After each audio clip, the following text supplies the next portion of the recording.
التحالف الحضارات. من أن هذه الندوة دولية يشارك فيها حضور كبير يأتي من بلدان أخرى.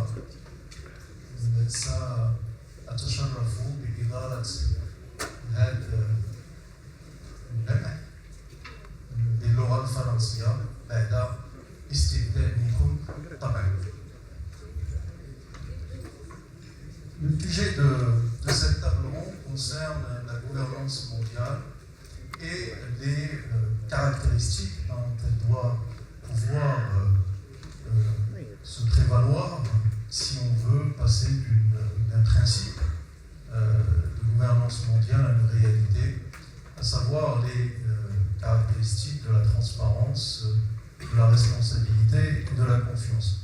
La problématique de la gouvernance mondiale nécessite d'abord de préciser la définition parce que on parle souvent de ce concept, parfois en faisant des hypothèses que la réalité ne permet pas de justifier, en tout cas de vérifier, dans beaucoup de cas malheureusement.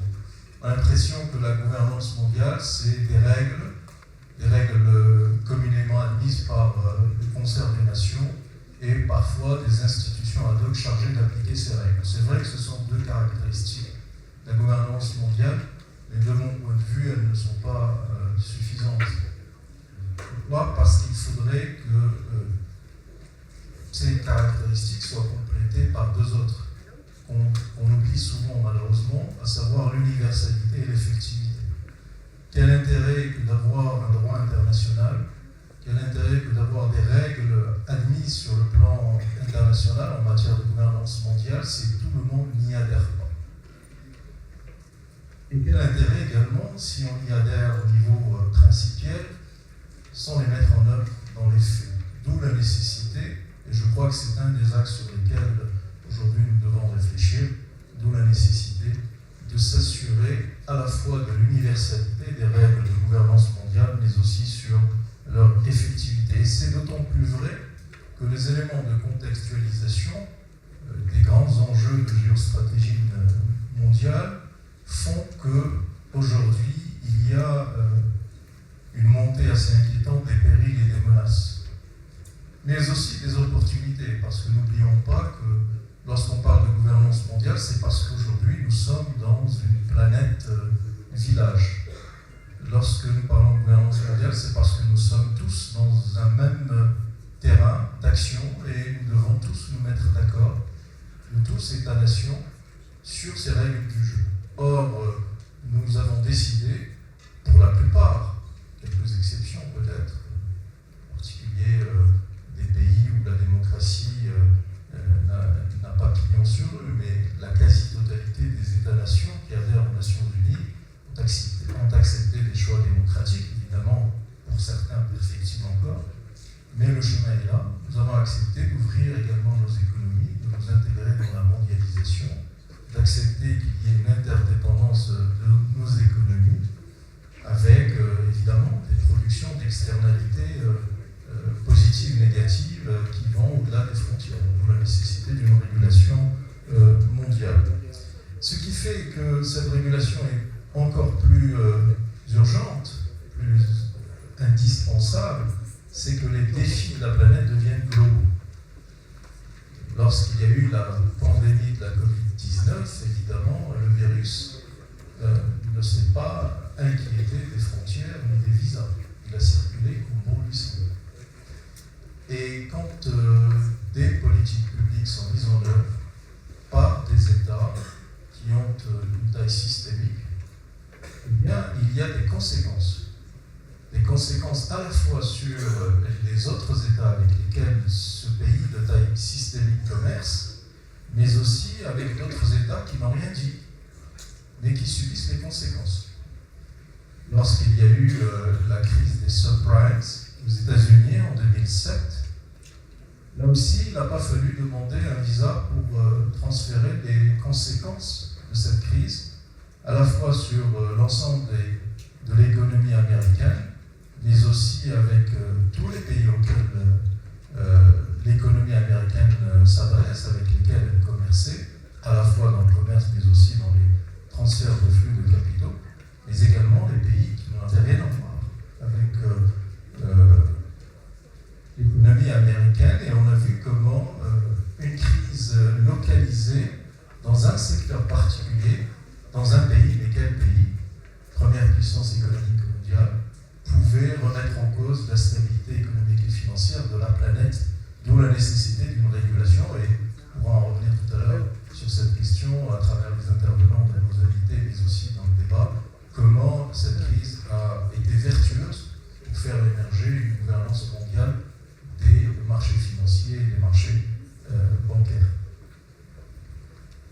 La gouvernance mondiale, on le voit donc, elle devient de plus en plus essentielle, indispensable, mais elle présente un risque de confusion, parce que on peut, d'une part, ne pas savoir où paraît le bon grain de livret et faire une confusion entre les problématiques qui doivent être traitées au niveau d'un État-nation et les problématiques qui doivent être partagées et traitées dans le cadre de la régulation mondiale.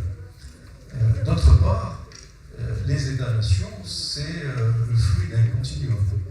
C'est comme le travail d'un peintre impressionniste, c'est par couches successives. C'est une évolution historique. Et donc ces pays-là ont leur propre perception des enjeux du monde. Et la vision des pays qui participent à l'élaboration de la gouvernance mondiale n'est pas forcément convergente. Et ça peut aboutir à des frictions dans la construction collective de cette gouvernance mondiale, parfois des oppositions, voire des affrontements. Et un des exemples plus paroxystiques en termes de confrontation des points de vue, en termes de régulation de l'économie mondiale, eh bien c'est par exemple le conflit, on va dire, commercial et technologique qui existe entre les deux premières puissances de la planète, les États-Unis et la Chine. Alors la déclinaison de la gouvernance mondiale, assez implicitement, je vais parler des sujets économiques, financiers, bancaires, commerciaux, et en réalité la gouvernance mondiale, elle est pluridisciplinaire. D'abord, à la base, à l'origine, elle était une gouvernance des conflits, une gouvernance pour assurer la paix, pour assurer la docilité, j'allais dire, des relations internationales. Et elle a pris naissance au lendemain de la Seconde Guerre mondiale, avec la naissance des Nations Unies, avec un certain nombre de textes fondateurs, notamment la Charte des Nations Unies, la Déclaration universelle des droits de l'homme, un certain nombre de droits qui ont été inscrits dans le marbre, dans des traités, dans des déclarations, des droits sociaux, politiques, institutionnels, des droits économiques, sociaux, éducationnels, culturels et environnementaux. Donc je disais que la régulation porte sur ces aspects-là. Donc elle a pour mission de régler les conflits régionaux, de limiter la course à l'armement et de faire en sorte que les résolutions des Nations Unies soient appliquées. Pas simplement lorsque ce sont des décisions du Conseil de sécurité, en particulier des membres permanents du Conseil de sécurité, mais aussi lorsqu'il s'agit de décisions prises par les Nations Unies. On voit bien là le chiffre qui peut exister entre la construction d'un édifice de droit d'institution et la réalité de l'application de ces dispositifs. La gouvernance mondiale est aussi une gouvernance institutionnelle et politique parce qu'elle doit faire en sorte que les principes de démocratie existent dans les États-nations, mais aussi dans les organisations supranationales. Donc les peuples veulent de la démocratie dans les territoires, démocratie locale, démocratie régionale, démocratie nationale, mais elles veulent également une démocratie dans les grandes institutions internationales auxquelles les États-nations ont accepté de déléguer plusieurs de leurs prérogatives. Gouvernance est évidemment mondiale est évidemment une gouvernance économique et financière, j'en ai déjà parlé tout à l'heure. C'est également une gouvernance des enjeux environnementaux, de la transition écologique, du développement durable, de la préservation des écosystèmes naturels. On vient d'assister à la COP29 qui s'est soldée par un coup d'éclat des pays qu'on appelle les pays du Grand Sud,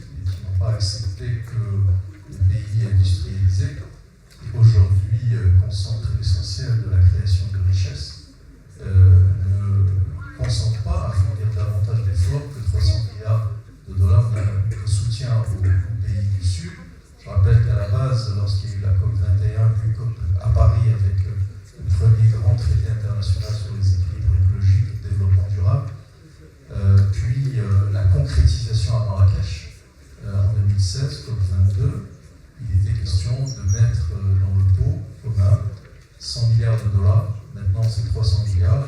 Les pays du Grand Sud exigent, je dis bien exigent, 1000 milliards de dollars. Enfin, la gouvernance de tout ce qui est immatériel. Là aussi, on fait appel à des organisations internationales pour faire en sorte qu'il y ait un partage équitable de la connaissance, de l'éducation, du savoir, de l'information, de la communication, en étant conscient que c'est assez, heureusement, c'est la providence qui veut cela, lorsque c'est bien immatériel, d'intelligence, de connaissance, eh bien, ils prennent encore plus de la valeur, donc ils ne sont pas traités dans la rareté, parce qu'ils sont partagés, et partagés de façon gratuite. Or, on se rend compte aujourd'hui que même le marché financier commence à s'initier dans l'éducation, dans la culture. Les laboratoires de recherche privés deviennent de plus en plus importants, voire plus puissants que les centres de recherche publics. Et là aussi, on a besoin de régulation mondiale. Enfin, et ce sera le dernier point de mon propos introductif, pour que la régulation mondiale ne soit pas simplement une vue de l'esprit ou une construction théorique, il faut que cette régulation mondiale respecte 3 conditions. Outre l'universalité et l'effectivité, il faut qu'elle soit transparente, responsable et inspirant la confiance. La transparence veut dire que, eh bien, il y ait accès à l'information pour tous, pour les citoyens, pour les États-nations, pour les décideurs économiques, pour les décideurs politiques. Information au niveau des États, mais aussi information agrégée au niveau international. Et on voit bien que là aussi, il y a des difficultés, des obstacles, des enjeux en matière de régulation mondiale. On l'a vu par exemple pour la pandémie de la Covid-19. Peut-être que si l'accès à l'information avait été assuré dès le départ par la régulation mondiale, peut-être, on aurait peut-être pu sauver quelques dizaines de millions de vies humaines au niveau de la planète. Comme il s'agit aussi d'avoir une régulation qui protège ceux qui permettent l'accès à l'information, en particulier les lanceurs d'alerte. Et lorsqu'on regarde un peu ce qui s'est passé dans l'affaire d'Edward Snowden ou de Julian Assange, on se rend compte qu'effectivement, il y a un chemin encore important à faire dans le domaine. Deuxième condition, la responsabilité, ce qui veut dire qu'il y ait une bonne administration des affaires de l'État. Et donc ceux qui sont en charge des affaires de l'État, mais aussi des affaires des États de la planète, eh bien, qu'il y ait une efficacité dans la gestion et aussi ce que les anglo-saxons appellent accountability, c'est-à-dire ce que nous appelons nous au Maroc dans notre constitution la reddition des comptes, dans un cadre qui favorise le partage de responsabilités. Lorsqu'il y a une répartition des rôles, certes, il faut l'appliquer, cette répartition des rôles, en termes de prérogatives entre les États-nations, et les institutions internationales qui ont des responsabilités sectorielles, l'ONU avec le Conseil de sécurité, l'Assemblée générale, l'AIE, l'Agence internationale d'énergie atomique, l'Organisation mondiale de la santé, l'Organisation mondiale du commerce, les différentes institutions internationales spécialisées.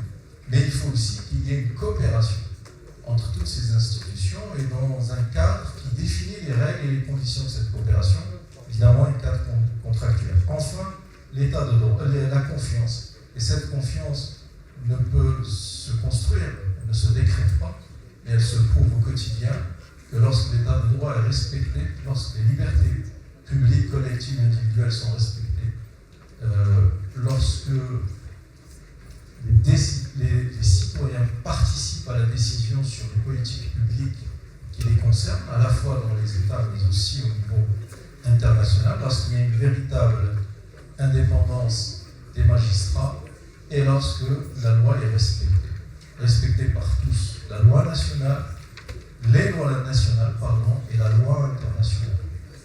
Lorsqu'on voit ce qui se passe aujourd'hui dans la planète, il y a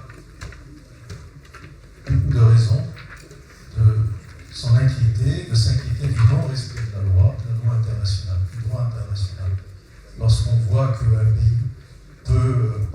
force de la poudre et des bottes essayer de reconstruire un empire lorsqu'un pays mène une guerre génocidaire contre nos frères palestiniens, lorsqu'on voit que des décisions de la Cour pénale internationale ne sont pas appliquées, eh bien, on a toutes les raisons de penser que la gouvernance mondiale est encore au stade du balbutiement. Donc voilà un peu, chers collègues, quelques réflexions préliminaires, et évidemment, nos invités, chacun dans son domaine d'activité, par rapport à ses centres d'expertise et de préoccupation, va apporter son éclairage sur ces problématiques de gouvernance mondiale. Donc je vais donner sans plus tarder la parole à M. Mohamed Zine Abidine, ancien ministre de la Culture d'un autre pays frère, la Tunisie, chef du bureau de la culture et de la communication à l'ICESCO. Et Zine Abidine va nous parler de la reconstruction de la confiance dans un monde uni et pluriel. Et Zine Abidine, the floor is yours. Comme vous voulez. C'est vous qui décidez.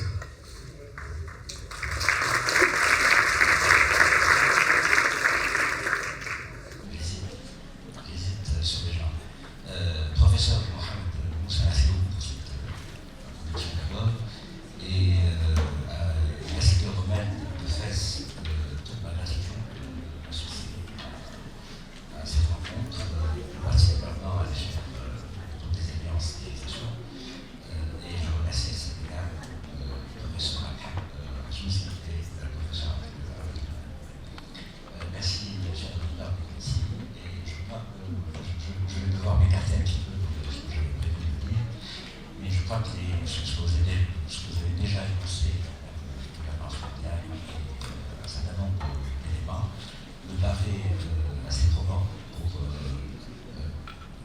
discuter plutôt de la gouvernance culturelle dans le monde et plus particulièrement dans les pays du Conseil.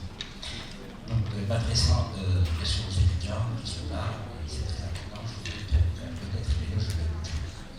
Chose dont vous serez compétent d'un trait assez symbolique, matériel, immatériel. Mais la culture aussi pose un problème de gouvernance en termes de politique. Et tout ce qui concerne sa promotion dans le cadre de l'innovation culturelle, mais aussi dans le cadre de la promotion d'un certain nombre de facteurs qui pourraient agir pour promouvoir les pays.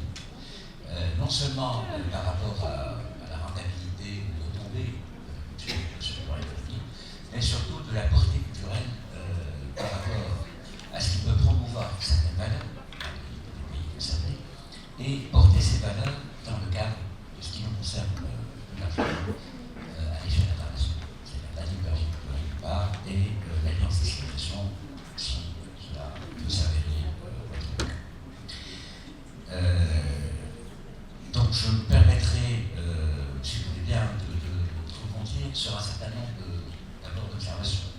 En tant qu'ancien ministre de la Culture, j'ai exercé de 2016 à 2020 et je voudrais à ce titre louer la présence de son Excellence Razia Rai, avec qui nous avons été un commissaire de la Culture et lui ambassadeur de Tunis. Et j'ai beaucoup travaillé justement dans le cadre de ce problème. Ces notions de gouvernance culturelle et de la portée culturelle à l'échelle internationale. Ce qui fait peut-être l'intérêt du Maroc et de la Tunisie, et l'accueil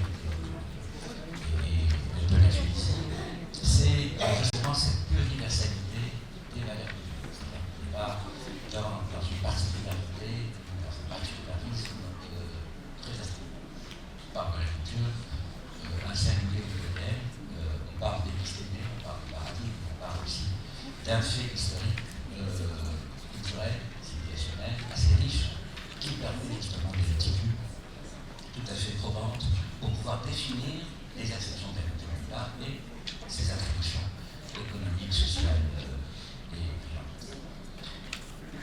C'est très important de revenir à cette idée justement de pluriversalité de la culture pour pouvoir d'abord dire qui suis-je par rapport à cette identité ou plutôt par rapport à cette personne, la personnalité culturelle culturelle ainsi que la vie. Et comment la structure de mouvance, c'est quelque chose qui se fait dans le temps et dans l'espace, mais de manière amovible, transformationnelle, évolutive.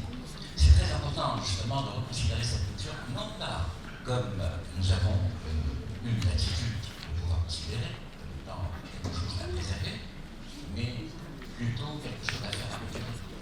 C'est promouvoir, à transformer, à faire évoluer, à transmuter. Je pense que ces idées sont très importantes parce qu'il y a quand même une attitude assez immuable dans notre attitude par rapport à cette considération de ce qui peut peut-être nous réunir ou nous faire craindre par rapport aux autres et aux pays occidentaux, en l'occurrence, par l'airisme, le refus de l'histoire, etc. Ce précautionnisme qui nous a souvent interdit ou empêché de pouvoir vraiment être proactif et capable de transformer cette chose. Je dis ça, et bien sûr, pour parvenir après à tout ce qui concernerait la gouvernance de la culture, je parle de droits culturels, démocratie culturelle, et j'en passe. C'est important, donc déjà, de considérer que la culture, c'est un laboratoire de transformation.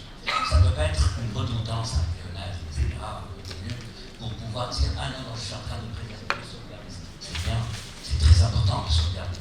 C'est très important aussi d'inscrire la liste du patrimoine mondial, celui du patrimoine islamique aussi, ce qui peut être des éléments culturels, des sites, ou tout ce qui peut être identifiant, identificatoire aussi de quelque chose d'imprégnant sur le plan historique. Mais sur le plan de la culture, l'histoire a besoin d'être régénérée. Elle est régénérée par l'effort, par l'intellect, par la sensibilité, par l'émotion, par l'imaginaire. Elle ne peut pas être figée dans le temps. Donc la culture est forcément quelque chose d'évolutif qui correspondrait justement à cette cogitation de l'esprit, de l'émotion, de la sensibilité pour en faire quelque chose de continuellement évolutif. Ce n'est pas toujours le cas de nos pays. C'est-à-dire qu'on a toujours cette tendance à croire qu'il faut vraiment immuniser la culture. Mais on immunise de quoi? Elle est déjà inscrite dans son passé, elle est inscrite déjà dans son terroir, elle est déjà inscrite. C'est très important de pouvoir, évidemment, rendre pérenne certaines formules et certaines formes de sa préséance, mais il faut l'améliorer. C'est-à-dire que finalement, c'est un laboratoire d'expérimentation où devrions avoir sans cesse. Et c'est ce qui a fait, à un certain moment, que la culture bascule complètement dans cette gouvernance mondiale, empruntée par les nouvelles économies de la culture, l'économie mode, l'économie d'Oran. Aujourd'hui, tous les indicateurs prouvent à quel point elle est vraiment inscrite dans une tendance évolutive et transformationnelle des paramètres économiques eux-mêmes. C'est-à-dire qu'on ne peut pas se limiter à quelque chose qui peut la figer, mais la culture aujourd'hui, même le PIB culturel, la manière dont ça a pu approcher de l'appréhender, n'est pas du tout ce que fut le temps. C'est-à-dire qu'on considérait que la culture c'était l'art, c'était l'édition, tout ce qui pouvait être de l'ordre justement de l'écriture contemporaine ou expérimentale, et le patrimoine. Donc les trois. On est confronté à une nouvelle expression des pays culturels, faisant justement de cette culture alors une somme justement de paramètres très importants, faisant le digital, faisant le gaming, faisant tout ce qui est transcription graphique, faisant aussi le tourisme durable, patrimonial, financier, faisant aussi certaines évolutions de l'instrument même, de l'architecture, elle-même empreinte de l'économie. La culture est au fait donc, de l'économie et bien sûr de l'économie orange en tant qu'économie de l'innovation, bien sûr à son recours à tout ce qui est digital. Donc si on fait cette approche et on essaye justement de ramener l'approche de la culture pour qu'elle devienne un vecteur de promotion, un vecteur justement de progrès, de développement, aussi de création de richesse. Tout ça devrait être aussi en rapport avec les métiers d'art, avec le métier du patrimoine qu'on devrait régénérer et faire évoluer et contemporain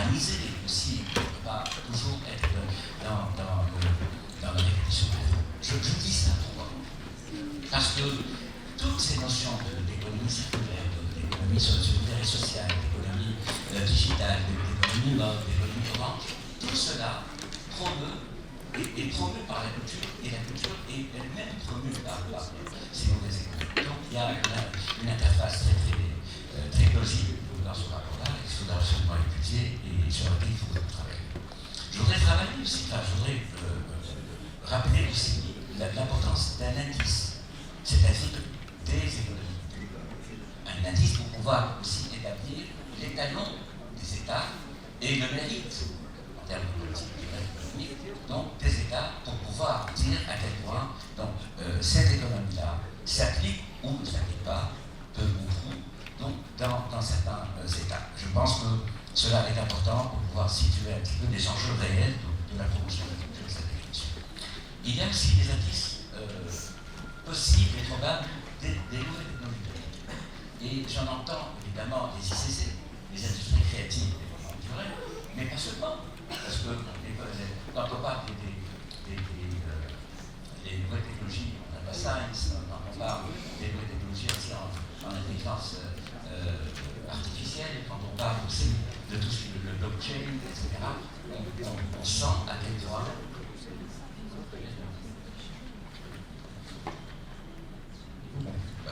donc le blockchain, etc., c'est très important de reconsidérer cette culture dans ce qu'offrent aujourd'hui et de plus en plus les nouvelles technologies, pour qu'elles soient vraiment ce vecteur porteur de richesse et porteur de visibilité, porteur de diplomatie naturelle, et j'en passe.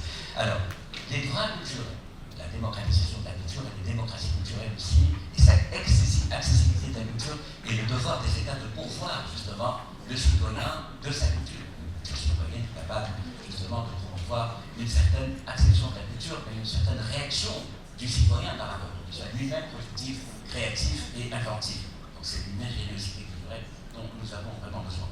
Pour vous dire, donc, moi je pense que d'abord, je ne souviens que très peu de ce que j'avais prévu, probablement en termes, pour être utile, en termes de politique culturelle, de gouvernance politique, donc culturelle, mais je crois qu'il est important de ressaisir aujourd'hui nos États, au-delà, je m'occupe de la culture aujourd'hui, de la communication, du patrimoine, dans une organisation, c'est l'organisation mondiale, qui couvre à peu près 53 pays.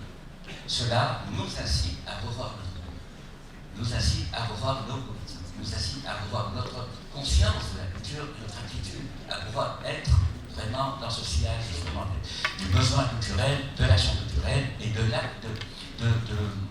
la portée culturelle. C'est-à-dire qu'il faudrait que la culture aujourd'hui devienne un secteur d'activité de croissance, qu'elle s'arrête d'être un lieu d'improvisation, un lieu où l'État pourvoit les citoyens, les artistes, etc. Alors eux-mêmes sans droit d'auteur, sans droit de voisin, sans droit de propriété intellectuelle, sans couverture sociale, sans couverture médicale, sans ceci, cela. Tout cela nous incite vraiment à avoir, pour qu'on puisse dire que nos États sont en train de vraiment de promouvoir de nouvelles politiques culturelles génératives d'emploi, génératives aussi de nouvelles portées. Voilà, merci.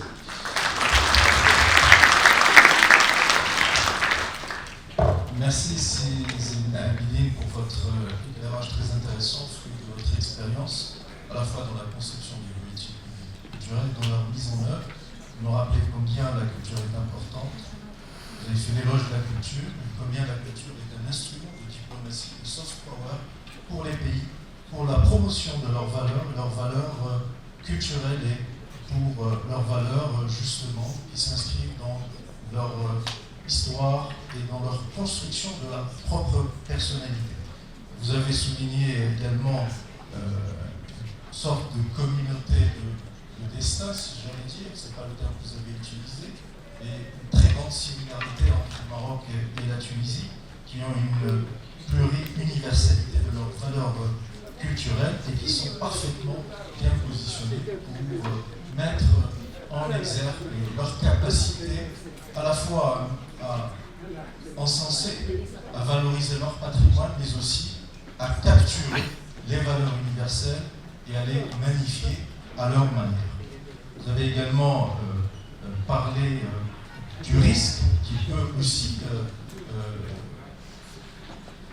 présent dans notre politique culturelle, c'est ce que vous avez appelé le précautionnisme excessif, qui empêche cette dynamique de transformation continuelle, naturelle de l'identité culturelle de voir le jour. Enfin, vous avez parlé d'une nouvelle acception du PIB culturel en prenant des exemples de nouvelles activités où la culture peut s'exprimer dans le gaming, dans le graphisme, dans le tourisme culturel, l'architecture et d'autres secteurs. Et enfin, vous avez proposé de construire un indice des économies culturelles qui permettrait de situer les pays dans un étalon universel de la culture. Encore une fois, merci Cézanne Amélie pour votre éclairage.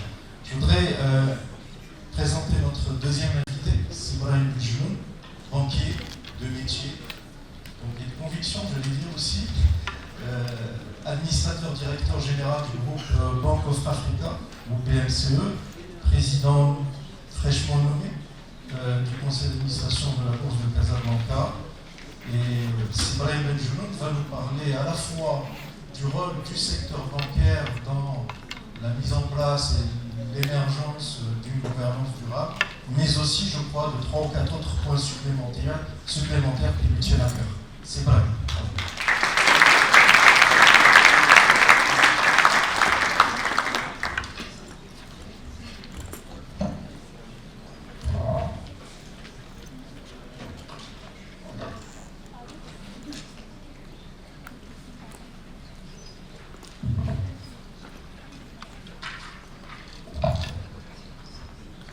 Excellences, chers étudiants et étudiants, je suis ravi de me trouver devant vous pour évoquer effectivement quelques convictions sur lesquelles j'ai une recommandation. Je vais essayer d'aller vite parce que le temps est dans vous féliciter votre inscrit dans cette université qui leur fait cela représenter Fès,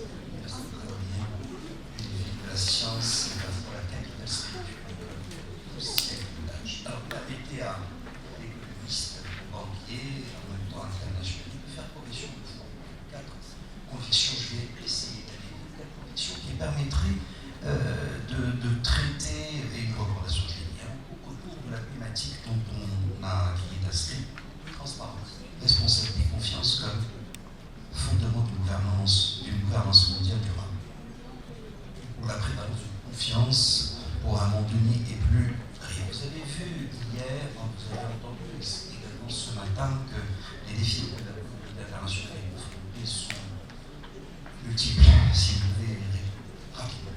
Et sécurité, changement climatique, inégalité, justice sociale, migration, je peux dresser bien d'autres. Et moi, première conviction de cette multidisciplinarité de ces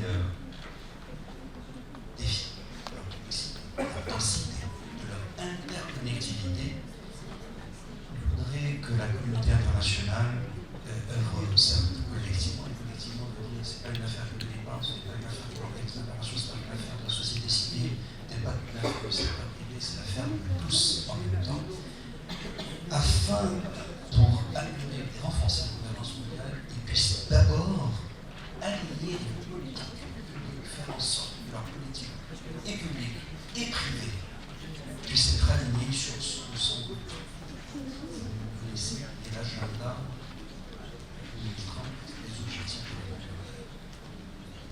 C'est 2017. Non. Pauvreté, faim, santé, éducation, égalité des genres, l'eau, assainissement, énergie propre, emploi décent, industrie innovante, infrastructure, inégalité, ville et communauté durable, consommation, production responsable, changement climatique, vie aquatique, vie terrestre, justice et partenariat. Il s'agit, qu'on soit secteur privé ou secteur public, d'avoir en perspective ces objectifs de développement durable. Donc il s'agit de renforcer cette multilatéralité en concernant toujours ça, la souveraineté nationale et une responsabilité partagée. Et si je devais citer très rapidement, ça serait toujours cette première-là, cette conviction-là. Vous avez entendu parler de la réforme du système des Nations Unies, du Conseil de sécurité, vous avez renforcé émergentes. Vous avez sans doute parlé de tout ce qui est la réforme d'architecture financière mondiale, avec la rénovation des quotas, des DTS, des droits de tirage soumission, une représentation des pays qui ont plus besoin de ces allocations. Vous avez sans doute parlé de G20, cette gouvernance économique avec sans doute ces mesures qui pourraient permettre d'améliorer sa représentation au-delà de l'Afrique du Sud, d'autres pays issus du Grand Sud. Vous avez parlé de l'alliance des civilisations. La chance d'y accueillir la chair et qui a comme modèle le centre de diversité de culture, une seule unanimité. Alors, l'idée, c'est toujours ma conviction, c'est s'inscrire du format dans le cadre d'une structure. Déjà, vous avez entendu parler du parc pour le futur, qui a été jugé par les Nations Unies en 2024. À New York, vous avez sans doute entendu parler du pacte financier mondial de Paris 2023. Vous avez entendu figurer sur la déclaration de Shanghai concernant la gouvernance numérique, essayer d'avoir l'émergence de l'intelligence artificielle, des besoins qu'elle puisse être utile, éthique, transparente, qu'elle puisse servir l'intérêt collectif. Alors, après cette première conviction d'œuvrer en alignant les politiques privées sur les objectifs de développement durable, le fait de renforcer la multilatéralité en se fondant sur les forats, sur les forats existants, on a besoin de créer de nouvelles structures supranationales. La troisième conviction serait en relation directe avec effectivement mon expérience. Il y a à l'heure actuelle une dizaine de grands systèmes qui gouvernent les banques, l'assurance, les fonds d'investissement qui gouvernent en fait. Je vais vous donner, parce que c'est assez technique. Gardez en tête que à l'heure actuelle, il y a des forats internationaux, notamment à Bâle, en Suisse, qui ont édicté des règles pour les banques et qui se sont, depuis 2008, qui se sont véritablement perfectionnés jusqu'à faire prévaloir une espèce de nouveau système de gouvernance des banques, notamment des banques qui sont transnationales. Par exemple, au Maroc, nous mettons le voix dans un engrenage vertueux d'un système qui s'appelle SRPP. C'est des cours. Gardez en tête que désormais, vous êtes les administrateurs, c'est-à-dire les représentants de l'actionnaire, fut-il celui de la rue, choisissent des objectifs pour les établissements bancaires, qui les choisissent, que ce soit en relation avec la rentabilité, que ce soit en relation avec la part de marché, que ce soit en relation avec la rentabilité, et selon un système extrêmement pragmatique de ce qu'on appelle le système des traffic lights, des feux rouges, feux verts, ils établissent comme objectif des feux verts. Les objectifs qu'ils souhaitent que les établissements bancaires puissent réaliser. Des feux oranges, c'est-à-dire les niveaux de ces indicateurs à partir duquel on déclenche des mesures de régulation.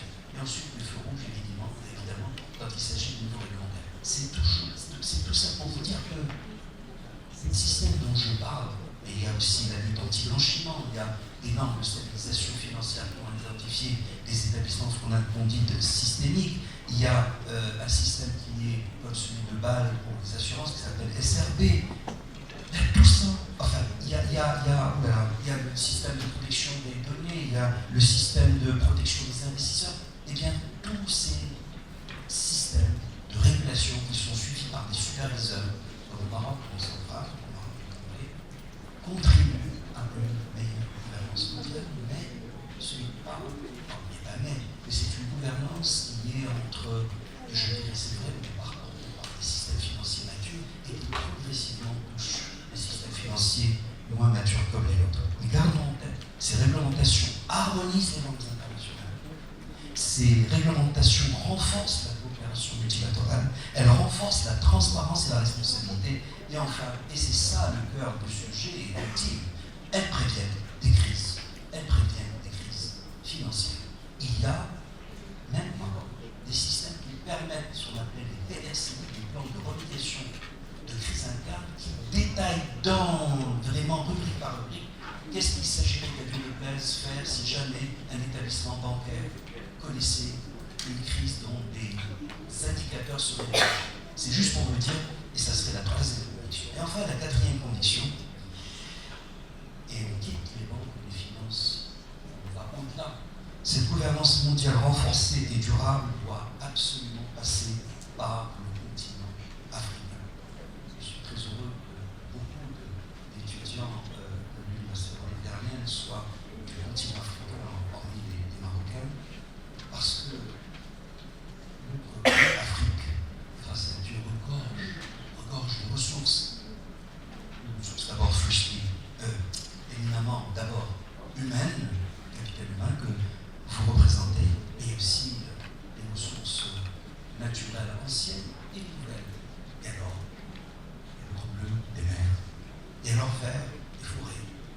Il y a du gaz, il y a d'autres ressources. Alors, l'idée est que nous devrions œuvrer pour la réalisation de regroupements régionaux. Et à l'heure actuelle, il y a une vision, il y a bien sûr ce que je recommande que vous considériez l'agenda fin 2063 de l'Union africaine. Je vais passer très rapidement en revue. Il a gardé en tête qu'il recherche que l'Afrique, je vais en parler rapidement.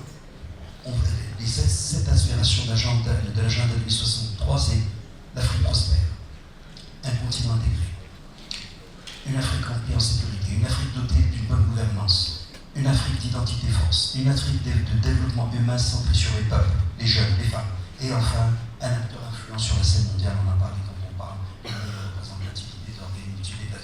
N'hésitez pas que l'agenda 2063 pour l'Afrique, et c'est là où je voudrais terminer avec le dernier élément, pour ne pas trop tarder à s'appeler la parole. Eh bien, il y a une magnifique initiative. Vous avez sans doute entendu parler. C'est l'Alliance pour l'Afrique Atlantique, annoncée par notre souverain à l'occasion du discours de la marche verte du 6 novembre 2023. Alors pourquoi? Parce que c'est un espace de sécurité et de prospérité partagé pour 23 pays, 12 000 km, 12 000 km de côte. Il va du Maroc à la Libye, parce qu'il permet à des États enclavés du Sahel, comme le Burkina Faso, le Niger et le Mali, d'accéder à l'océan Atlantique. Grâce à quoi? Grâce aux infrastructures portuaires, logistiques, routières, ferroviaires. Du Maroc, et plus particulièrement de Dakhla, et aussi représenter une fenêtre sur l'espace américain. Cette alliance d'Afrique Atlantique, ce sont 23 pays, 46% de la population tout de même, 55% du PIB. N'est-ce pas? Elle a été décrite, et j'aurais terminé dans ces quelques mots avec la recommandation, elle a été décrite comme un haut lieu de communion, regardez un terme religieux, de communion humaine. Il y a deux projets phares, souvenez-vous-en, le gazoduc, Nigeria-Maroc, 11 pays, 340 millions d'habitants, Dakhla Atlantique, et c'est une formidable opportunité de développer l'économie bleue maritime. Et enfin, et donc les ressources halieutiques, minérales et énergétiques, et je ferai ma dernière recommandation. Mesdames, messieurs, mesdemoiselles, messieurs, investissez-vous dans la recherche de toutes les dimensions de cette alliance africaine, parce que c'est un espace de co-développement, de respect mutuel, de stabilité, de progrès. C'est un emblème de la coopération nord-sud, portée par le souverain, et surtout, imaginant que le Maroc peut être un pont entre les continents et un point de liaison. Voilà, merci beaucoup.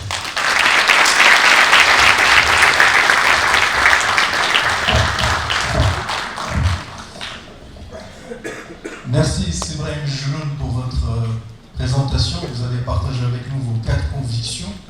La première est qu'il faut absolument aligner les politiques publiques et privées avec l'agenda 2030 qui veille à mettre en place, à appliquer partout dans le monde les 17 ODD, Objectifs de développement durable. Deuxième conviction, c'est qu'il faut s'inscrire, s'intégrer dans les forats existants, ne pas chercher à réinventer des prendre le train en marche et apporter sa pierre à l'édifice. Et dans le cadre de ces forums, travailler à élargir et approfondir la multilatéralité des politiques publiques des États-nations. Troisième conviction, eh bien, vous avez partagé votre expérience en tant qu'économiste, banquier, acteur de l'économie internationale, puisque votre groupe est présent un peu partout dans le monde. Vous avez rappelé tout le travail qui est fait en matière de régulation internationale du secteur bancaire, du secteur assurantiel, et vous avez cité un certain nombre de dispositifs de réglementation qui émanent pour l'essentiel du comité global. Quatrième et dernière conviction, et la plus importante, me semble-t-il, en tout cas, c'est un peu ma déformation personnelle, c'est le prolongement africain du Maroc. Le Maroc, leader sur le continent, en Afrique du Nord, au Maghreb et sur l'ensemble du continent, appuyé par la vision stratégique de Sa Majesté le Roi. Et vous avez cité deux grands projets qui traduisent dans les faits cette vision stratégique, le gazoduc Nigeria-Maroc et surtout le grand projet Atlantique qui a vocation à faire en sorte que l'Atlantique soit ouvert à tous nos pays frères africains par la volonté du souverain de notre pays. Encore une fois, merci Ibrahim pour votre éclairage. Notre troisième invité est mon ami et camarade Seakhsen Stekri, ancien ministre de l'Emploi, qui va nous parler des mutations de l'économie mondiale et du défi de l'emploi décent. Seakhsen, à toi.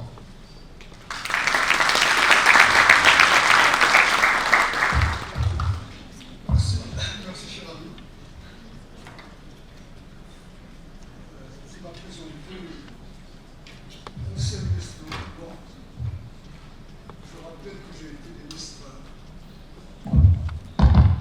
Je rappelle que j'ai été ministre de 2013 à 2017, mais ma vie s'étale sur les 70 ans. Donc, je n'étais pas chômeur auparavant, et je ne suis pas chômeur aujourd'hui. Donc, j'ai quand même, c'est une parenthèse d'être ministre. Ma vie s'est enrichie à travers l'université. C'était le lien avec ton sujet d'intervention, c'est tout. Non, à travers c'est justement en lien avec le sujet.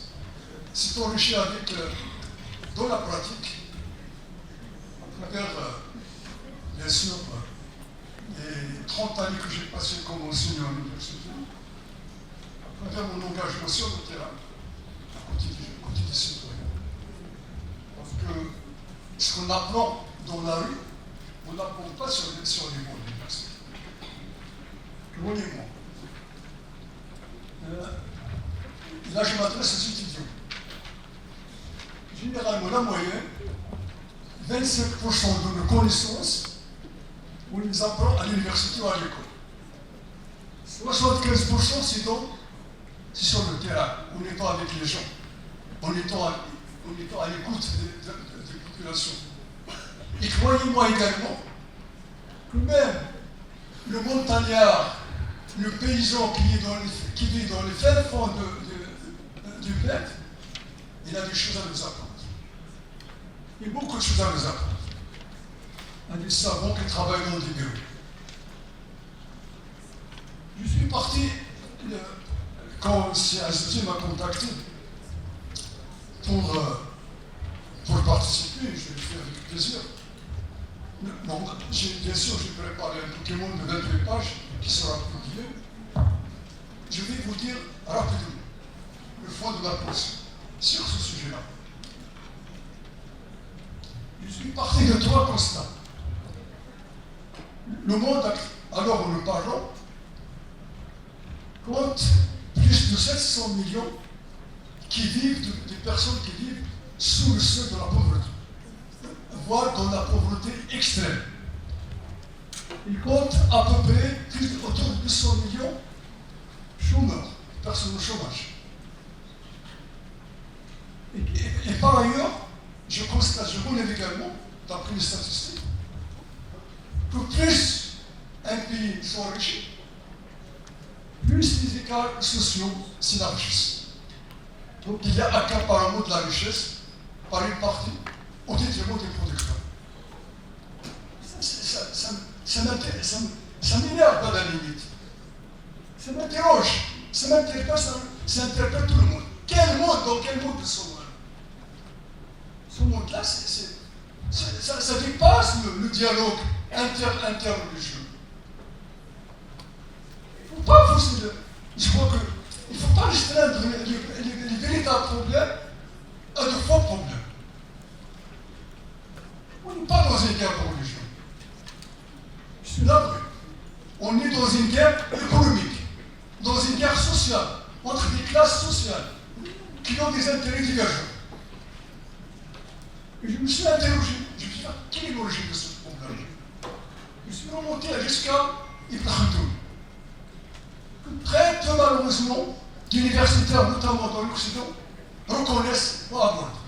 Alors qu'il est précurseur, et je vous invite à le lire. C'est 3 tomes, traduits en français et traduits en arabe. C'est difficile de le comprendre. C'est très compliqué. Il est l'arabe d'El-Sibawayh. Mais avant de venir, je ne peux pas lire 3 tomes de la traduction de Vincent Monnet, mais j'ai lu quelques pages. Et il y a aussi des articles sur la pensée de Khaldoun. Il a mis le travail comme valeur fondamentale de l'homme. C'est la condition de la libération. Mais pas n'importe quel travail. D'abord, il a insisté sur l'éthique. Mais aussi par la religion, il a dit voilà, il faut que le travail ne réponde à l'éthique. Il ne faut pas qu'on fasse n'importe quoi. Il faut respecter l'éthique. Il a mis l'accent sur la division du travail. Il a loué la qualité des artisans et des paysans, qui produisent quand même des biens, ce qu'on appelle aujourd'hui des biens communs, des biens utiles à la vie. Et là, en dernier ressort, ça me joue même le titre, ce qui m'a incité à choisir ce titre, que les conditions politiques, économiques et économiques dominantes déterminent la nature du travail. Je me suis intéressé un petit peu au côté théorique, c'est normal, c'est la déformation universitaire. Depuis l'époque féodale jusqu'à l'ère du capitalisme numérique. Je dois dire que je n'ai pas le temps d'exposer tout cela, mais vous allez le trouver dans le papier. Avec la licence je laisse la période féodale, le mercantilisme, tout ça, parce que avec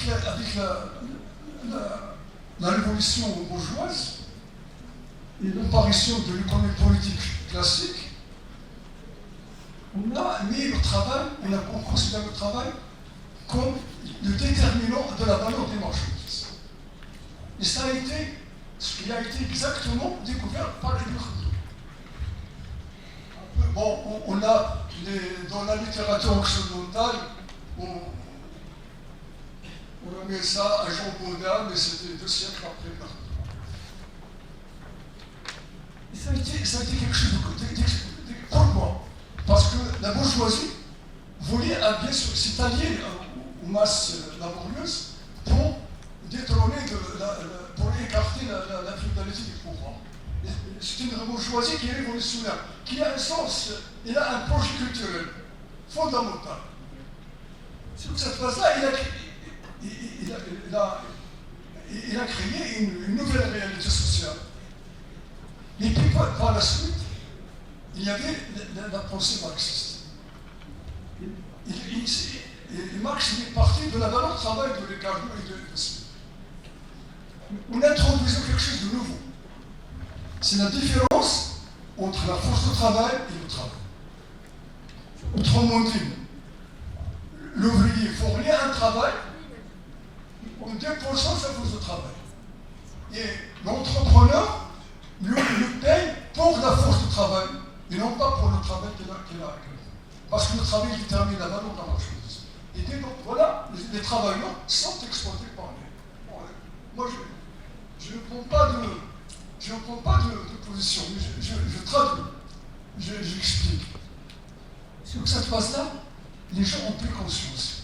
Et ça ça crée du désordre dans la logique capitaliste. Il y a une licence du syndicat, etc. Oui, il faut travailler avant. Au départ, ils travaillaient 14 heures par semaine. Ils n'avaient pas de congés hebdomadaires, des congés mensuels, des congés annuels. Et beaucoup de gens mouraient en travaillant. Par milliers, je dirais même par millions.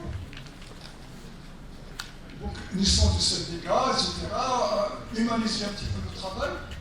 Et à ce moment-là, la théorie économique libérale, bien sûr, il est passé à l'offensive, avec notamment un auteur qui s'appelle Valras. En reliant l'héritage classique et en découvrant un autre type d'économie, ce qu'on appelle l'économie politique pure. Voilà, c'est comme à l'image des sciences exactes. En disant, voilà, nous avons deux facteurs de production, le travail et le capital, ils sont rémunérés selon leur productivité marginale. Déjà, c'est là où le problème est posé. On a mis le verre dans le fluide. C'est-à-dire qu'on traite les gens comme des choses. On traite un homme, un être humain de chair, comme une machine, c'est pas possible. C'est pas possible. Et c'est cette logique-là qui a dominé tout au long du XXe siècle et aujourd'hui, à travers le terrorisme, à travers le fondisme, à travers le télétravail, à travers aujourd'hui le numérique, l'intelligence artificielle et la robotisation.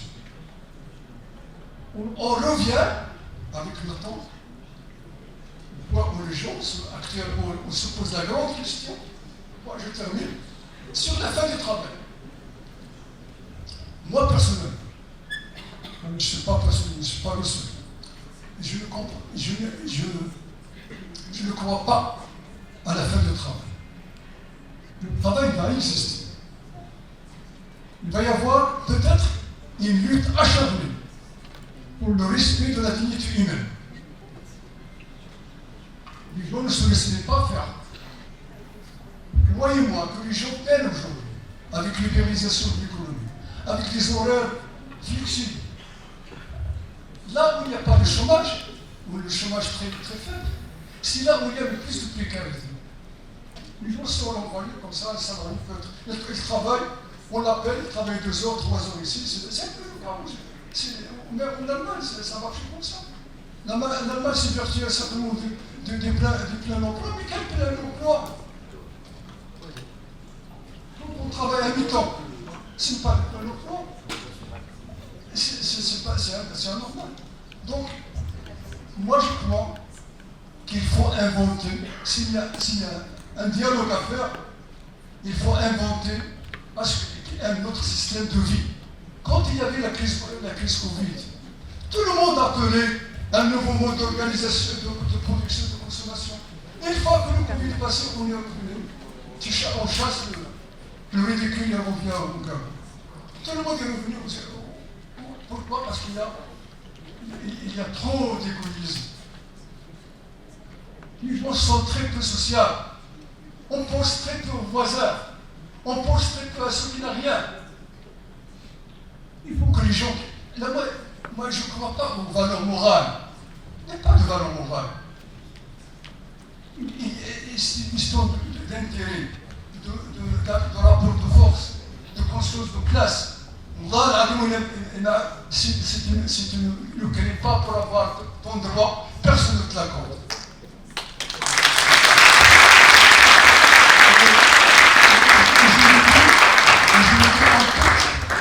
C'est pas par démagogie, mais dans la pratique, à travers ma modeste expérience, je suis issu d'un devoir pas loin d'ici, là j'ai eu 13 ans, j'ai eu la chance d'étudier, j'ai eu la chance de réussir dans mes études, et je sais que ce que souffrent les gens. Les gens souffrent énormément. Et c'est injuste. Si Dieu existe, il ne doit pas laisser ces choses-là.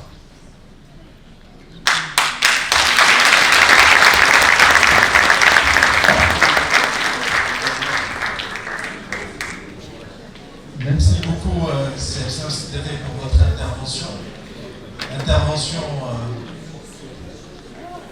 d'un ancien ministre, l'intervention d'un député, l'intervention d'un élu local, l'intervention d'un dirigeant politique, l'intervention d'un professeur d'économie, l'intervention d'abord et avant tout d'un citoyen marocain, chevillé sur ses convictions et défendeur de l'intérêt national et des droits de ses compatriotes. Pour cela, merci beaucoup, CM5.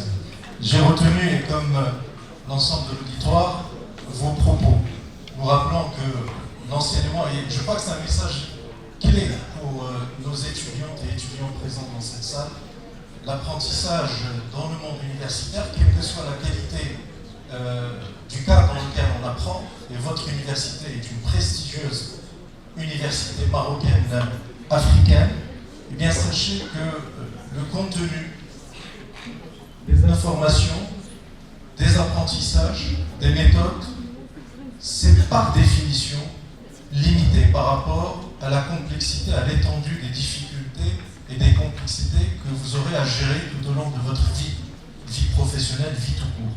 Et donc, CM5 nous a rappelé que c'est d'abord au contact du terrain, au contact des gens qu'il a appris. Et qu'il a appris ce que c'est que le Maroc, et ce que c'est que les problèmes du Maroc, et comment essayer de proposer des solutions pour notre pays. Il est parti aussi du constat de l'élargissement des différences dans le monde, en dépit du fait que la mondialisation ait permis de sortir de la pauvreté plusieurs centaines de millions de personnes, en particulier dans deux grands pays, des pays continents, la Chine et l'Inde. Mais aujourd'hui, nous avons toujours 700 millions de personnes qui vivent sous le seuil de la pauvreté, 200 millions de personnes qui vivent en situation de chômage, et surtout, plus les pays augmentent leur richesse, plus les écarts sociaux augmentent. Il nous a rappelé également que les débats sur les conflits de valeurs, sur les conflits de civilisation, les conflits de religion sont importants, il faut les mener, il faut les attaquer frontalement. Mais il ne faut pas que ça nous disperse et que ça nous dissipe de l'essentiel. L'essentiel, c'est le combat économique et social.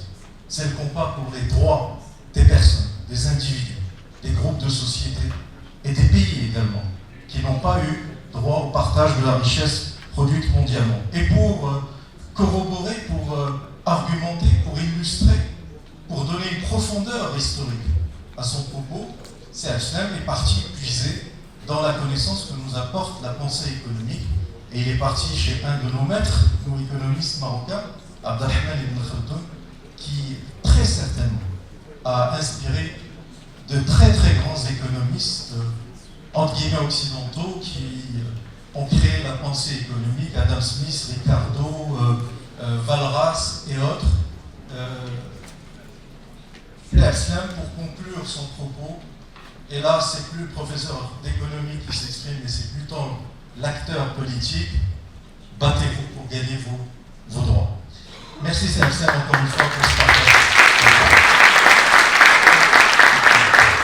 Notre prochain invité, c'est Hourani, homme d'entreprise, mais pas seulement. Président fondateur d'HPS, une entreprise dans notre pays peut s'enorgueillir d'avoir en son sein une start-up au départ, aujourd'hui une grande entreprise d'exportation qui fait que le drapeau marocain est dans tous les continents de la planète et dans des métiers hautement complexes, à très forte valeur ajoutée. C'est cet homme-là qui a créé cette entreprise et qui l'a fait prospérer avec son équipe, bien évidemment. Hourani a été également patron des patrons, président donc de la CGM, et il a également le privilège d'être membre du conseil d'administration de l'université Euromède de Fès. Il se propose de vous entretenir au sujet du dialogue interculturel, voie prometteuse pour construire un socle commun de devoirs humains et universels. The floor is yours.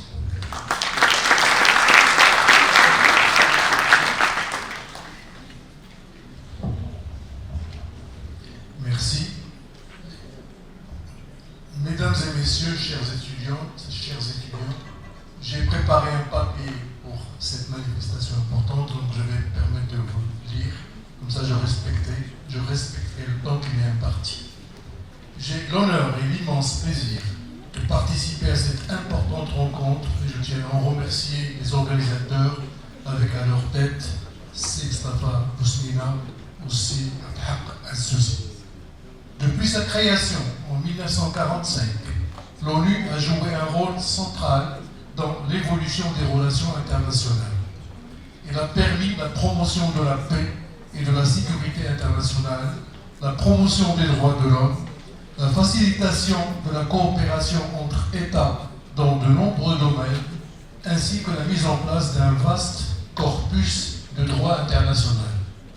Cependant, la gouvernance mondiale actuelle se heurte à d'énormes difficultés pour affronter les nouveaux défis de ce XXIe siècle, tels que le changement climatique, la prolifération des armes de destruction massive, les inégalités, etc. Le multilatéralisme, principe fondateur de l'ONU, est de plus en plus remis en question dans un contexte de montée en puissance des nationalismes et de la compétition entre les grandes puissances. Le monde est entré dans une série de crises entre guerres, pandémies et catastrophes naturelles. Nous vivons désormais dans une nouvelle normalité caractérisée par l'incertitude qui devient un phénomène structurel. Par ailleurs, le monde connaît des transformations profondes sous l'effet du déferlement de plusieurs technologies, et notamment l'intelligence artificielle et les biologies avancées. Ces deux technologies ont un pouvoir transformateur très puissant qui pourrait affecter notre monde de manière aussi bénéfique que catastrophique. Grâce à ces nouvelles technologies, nous avons l'opportunité historique pour améliorer tous les secteurs vitaux comme la santé, l'éducation et l'agriculture, assurer une meilleure protection de l'environnement et faire face à tous les défis socio-économiques de ce XXIe siècle. Cependant, ces nouvelles technologies présentent également des risques énormes. Avec l'intelligence artificielle, nous pourrions créer des systèmes indépendants, autonomes, qui échapperaient à notre contrôle et qui pourraient être utilisés de manière malveillante. Avec les biotechnologies, la manipulation du vivant pourrait nous conduire à des catastrophes imprévisibles avec des conséquences très graves, tant sur les humains que sur les écosystèmes.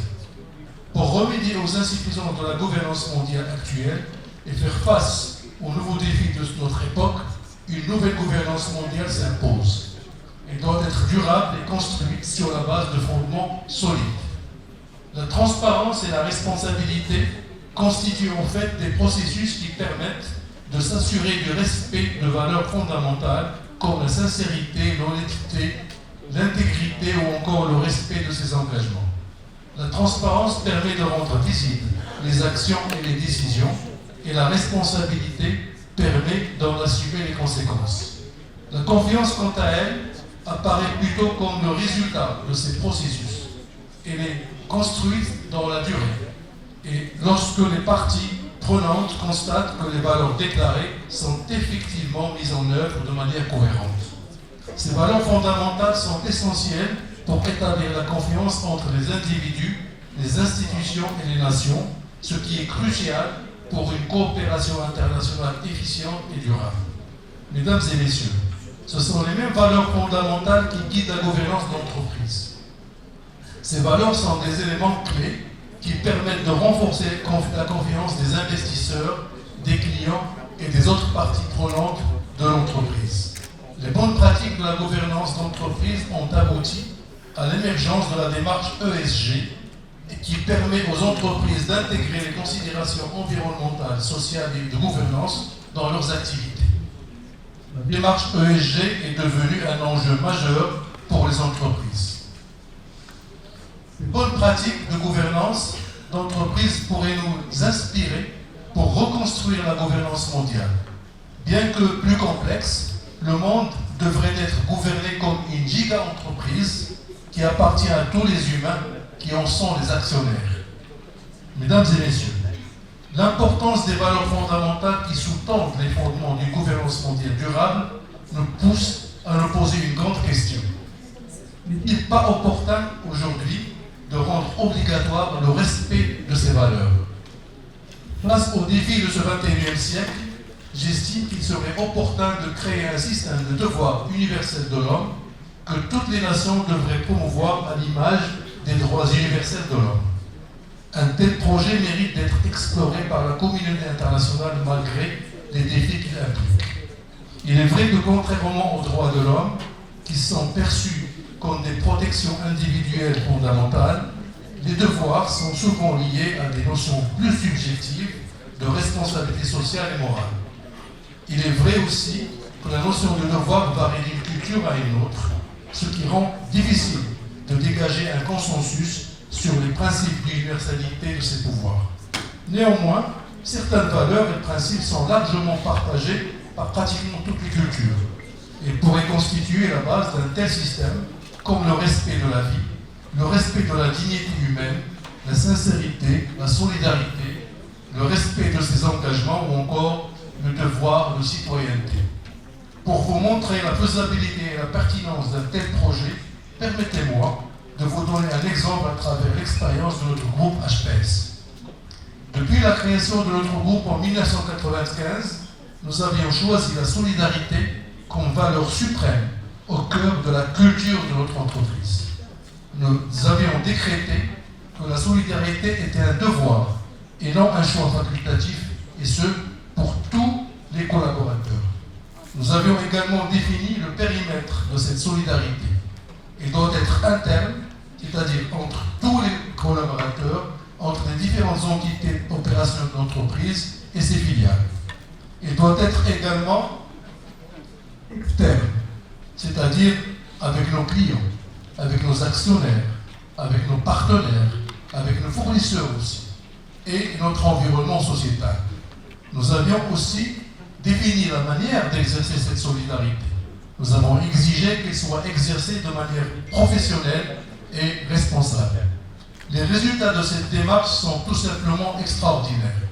Cet esprit de solidarité constitue un avantage majeur de compétitivité qui nous différencie par rapport à nos concurrents. Mieux encore, nous avons constaté que cet esprit de solidarité a permis d'instaurer une forte culture de partage entre nos collaborateurs. Mesdames et messieurs, pour conclure, je suis convaincu que la gouvernance mondiale serait plus efficiente si nous arrivons à instaurer un système de devoirs universels de l'homme. Ce système devrait compléter celui des droits de l'homme et favoriser la création d'un cadre normatif plus actif où chaque individu aurait non seulement des droits à faire valoir, mais aussi des devoirs à respecter envers la communauté. L'implémentation de ce projet ambitieux devrait se faire de manière spécifique à chaque nation en fonction de sa propre culture et ses propres valeurs. Le dialogue interculturel apparaît alors comme une voie prometteuse pour construire un socle commun de devoirs humains universels. Les défis sont nombreux, certes, mais les potentialités sont immenses. Une réflexion approfondie sur ces questions pourrait ouvrir la voie à un nouveau paradigme de la gouvernance mondiale fondé sur une responsabilité partagée et une solidarité entre tous les peuples. Je vous remercie de votre attention.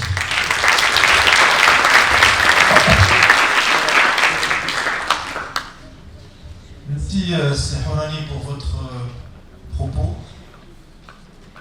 Merci d'avoir rappelé le parcours des Nations Unies, le fait que les dispositifs de droit international, les règles, mais aussi les structures ont pu jouer un rôle de stabilisation et d'équilibre dans la géostratégie mondiale pendant quelques décennies. Mais aujourd'hui, vous le rappeliez, eh bien les choses changent, la donne a changé. Il y a de nouvelles caractéristiques de cette géostratégie mondiale, il y a des nouveaux périls, des nouvelles menaces, et il faut repenser le mode opératoire des Nations Unies. Vous avez également rappelé que le monde était rentré dans une certaine normalité, celle de la normalité.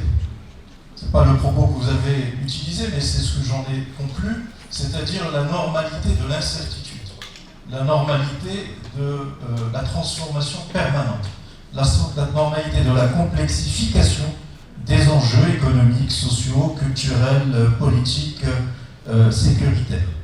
Et vous avez parlé de deux transformations technologiques majeures qui pourraient modifier la vie des individus dans le bien comme dans le mal.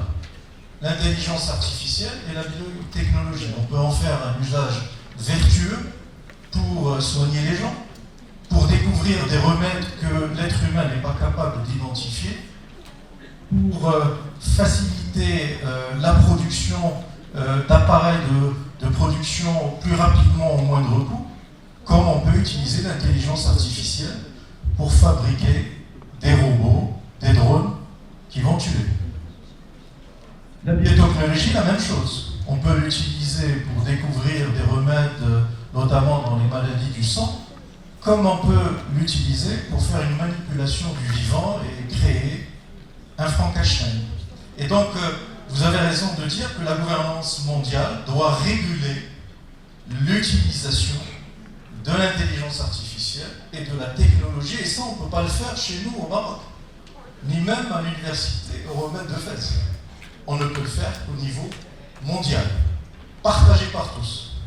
D'où la nécessité, effectivement, d'avoir des règles, mais aussi des instruments de contrôle et de vérification. Enfin, vous avez dit que la transparence et la responsabilité permettaient, dans le cadre d'un processus, d'aboutir in fine à la confiance.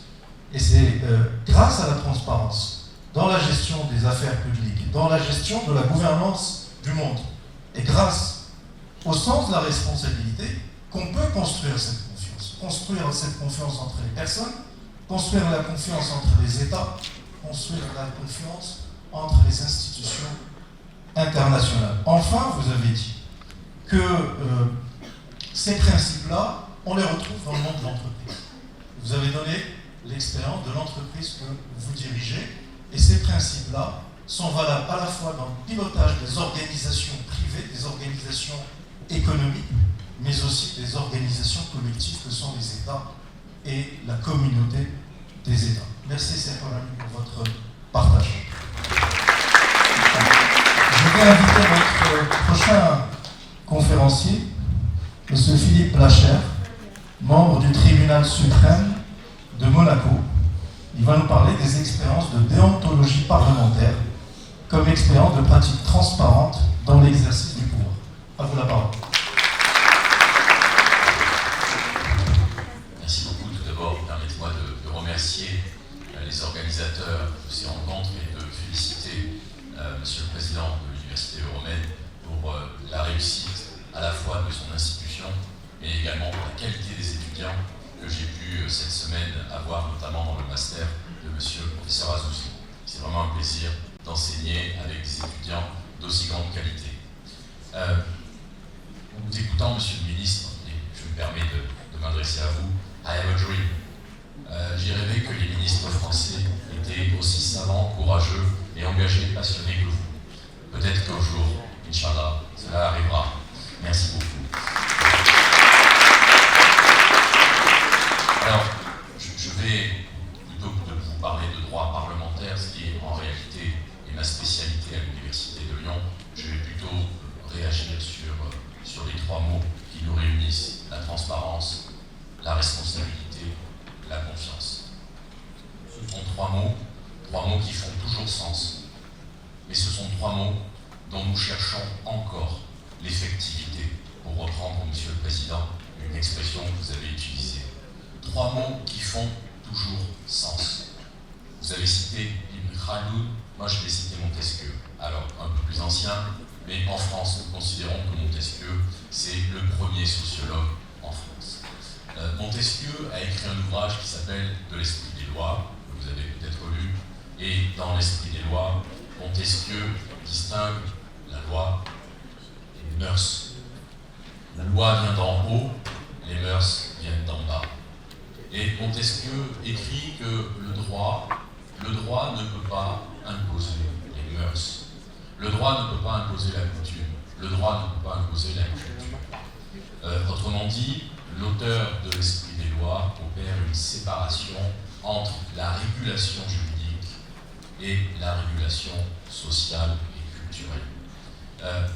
La confiance, la transparence, la responsabilité appartiennent à ce que l'on peut appeler, avec Pierre Rosanvallon, dans son dernier ouvrage, des institutions invisibles.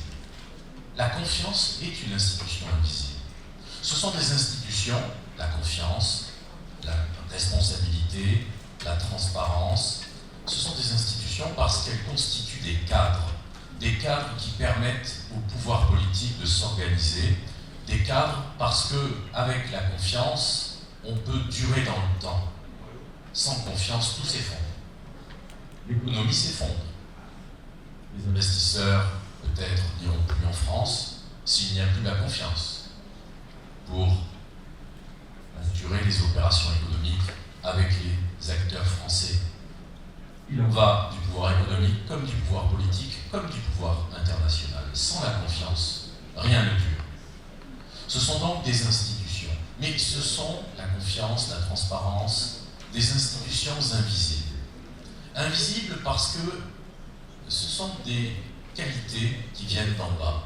Et un pouvoir ne peut pas se passer de ces institutions invisibles. Il ne peut pas s'en passer, mais en même temps, il ne peut pas les imposer. On dit souvent en France, la confiance ne se décrète pas. La confiance est une relation. Et une relation suppose un dialogue, une meilleure information. Et c'est la raison pour laquelle le droit peut peut-être permettre, mais ce n'est pas le seul vecteur, mais peut peut-être permettre d'assurer une effectivité de ces institutions invisibles. Parce qu'il faut quand même, indépendamment de leur caractère invisible, en avoir certaines preuves. Il faut pérenniser la confiance. Et pour la pérenniser, il faut l'afficher. Ce sont donc transparence, responsabilité et confiance, 3 mots dont on cherche encore l'effectivité. Alors l'effectivité de la confiance, on peut, par le droit, essayer d'en trouver des marqueurs, des signaux. Exemple, en droit international, économique ou général, il existe des principes tels que la confiance légitime, la bonne foi. En droit international des traités, le principe de la bonne foi est essentiel. Exceptio non adimpleti contractus de bone fide. Un État peut se délier de ses obligations conventionnelles de bonne foi s'il a une raison légitime qui justifie à titre provisoire la non-exécution d'une obligation conventionnelle.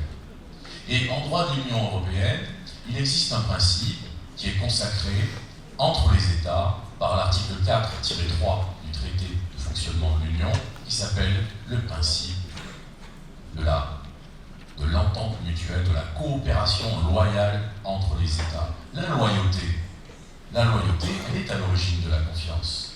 Un droit qui ne serait pas fondé sur la loyauté ne serait pas un droit qui correspond à ses attentes, surtout dans les relations interétatiques. Alors, ce qui existe au niveau international a parfois été décliné dans le droit des États pour restaurer la confiance. Et en France, nous avons, depuis quelques années, une véritable révolution dans le fonctionnement de la vie politique. Nous avons eu 2 grandes lois qui sont venues totalement chambouler la manière dont les élus ou les décideurs publics appliquent le pouvoir. Il s'agit d'abord, en 2013, d'une première loi qui porte le nom « Loi pour la transparence de la vie publique ». Loi pour la transparence de la vie publique. Et une deuxième loi de 2017 s'intitule « Loi pour la confiance dans la vie publique ». Il montre bien que le législateur, le jurislateur a besoin de renouer la confiance qui s'est perdue, qui s'érode. Et l'actualité est là pour le montrer. Alors nous avons essayé de créer une autorité administrative indépendante qui s'appelle la Haute Autorité Transparence de la vie publique.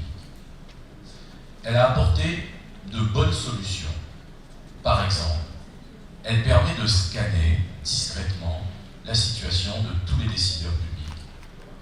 Et si jamais l'un des décideurs publics, il y en a plus de 100 000, a fauté, alors un signalement pourra être effectué auprès des autorités judiciaires, ce qui, d'une certaine manière, est destiné à rassurer sur la probité de nos décideurs. Mais le problème, le revers de la médaille, c'est que ces lois sur la transparence ont conduit, avec les nouvelles technologies, et notamment les réseaux Internet, à une sorte de voyeurisme collectif.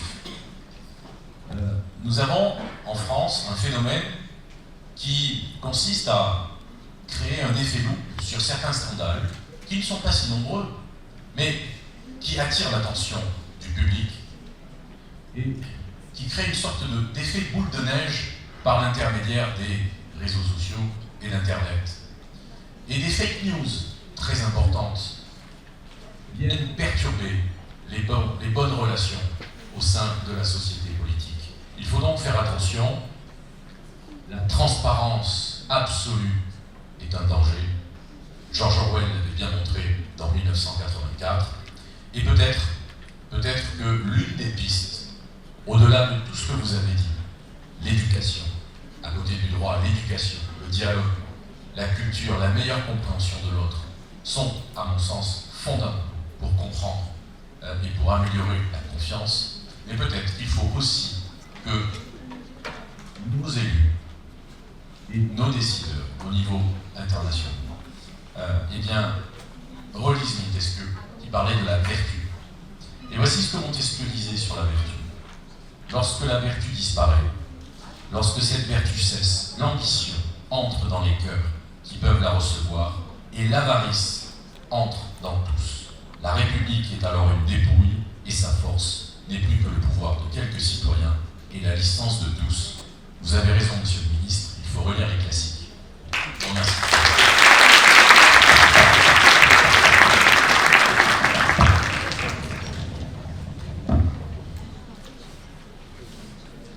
Merci beaucoup, monsieur Blacher, de votre analyse qui, j'en suis persuadé,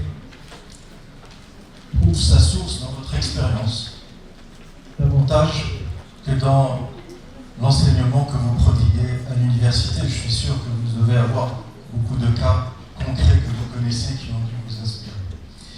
Merci de nous avoir dit que,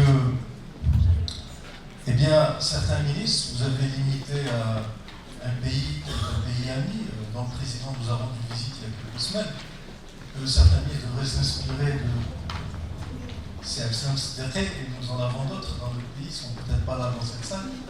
Je dirais que d'autres pays aussi devraient s'inspirer des expériences positives chez nous. Nous avons aussi des expériences beaucoup négatives. Je vous rassure tout de suite. Nous ne sommes pas une exception. Vous avez aussi signifié l'importance de l'effectivité, effectivement. L'effectivité de la transparence, l'effectivité de la responsabilité, l'effectivité de la confiance. Et un des moyens de s'approcher de cette effectivité, en tout cas d'organiser des conditions favorables vers une convergence, pour une convergence vers cette effectivité, c'est le droit. Vous avez invoqué la pensée philosophique, la pensée économique, la pensée juridique, en évoquant Montesquieu, qui rappelait la différence entre le droit, entre ce qui est apparent et les institutions invisibles. Et ces caractéristiques dont on parlait, vous avez dit, vous comme votre collègue Rosan Valland, que ça s'apparente à ces institutions invisibles. Peut-être un petit bémol. C'est que Abdelrahman ibn Khaldoun est largement antérieur à Montesquieu, et non pas l'inverse. Montesquieu, c'est le XVIIe siècle, fin XVIIe, début XVIIIe. Abdelrahman ibn Khaldoun, c'est simplement 4 siècles avant. C'est la fin du XIVe siècle, 1330, 1400 et des poussières. Voilà, vous voyez bien que les interconnexions, parfois, sont à l'insu du plein gré de certains penseurs. Pour reprendre la pensée d'un grand philosophe français, Richard Villeray. Donc je disais que, voilà, on se nourrit mutuellement de nos pensées, peut-être parfois sans s'en rendre compte, et vous avez raison de dire que ces 3 caractéristiques, ce sont des institutions qu'il faut essayer de garantir à travers le droit, et l'État ne peut pas imposer cette confiance, elle ne peut pas le décréter, elle doit faire en sorte qu'on y arrive en démontrant qu'elle est respectée, cette confiance. Et pour cela, il y a un certain nombre de dispositifs à mettre en œuvre, et vous avez rappelé pour conclure 2 grandes instruments mis en œuvre en France en 2013, donc assez tardivement.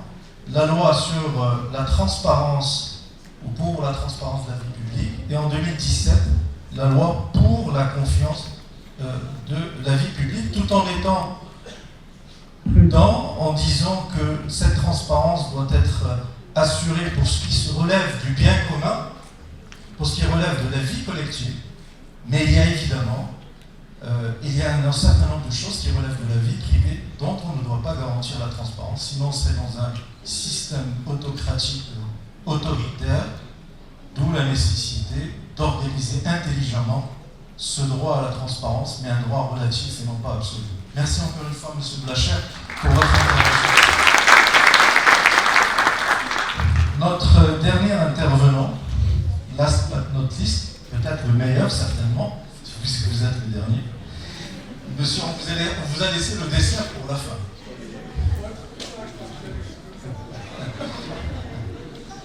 Alors, notre dernier intervenant, c'est M. Philippe Marchezin, qui est professeur, je pense, de sciences politiques à l'université Panthéon-Sorbonne et membre, je pense, de la chaire Alliance des civilisations de l'université Euromède de Fès. Et M. Marchezin va nous parler de l'établissement ou du rétablissement de la confiance en matière d'aide publique au développement. The floor is yours.